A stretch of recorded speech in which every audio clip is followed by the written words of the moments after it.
Now, Ashley, I know you started in education in 2010, and you're young, so this is not by any means a Lifetime Achievement Award.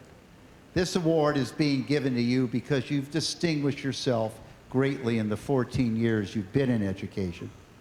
But we're giving you this award because we believe you have the potential to accomplish even far greater things in the future.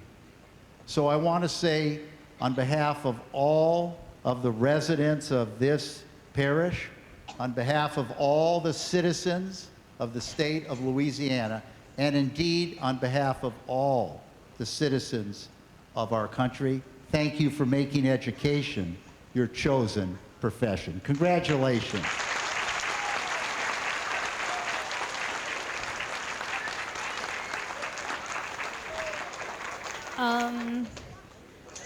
Thank you.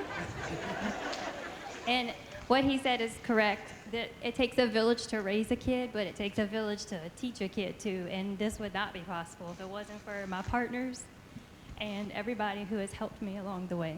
So thank you.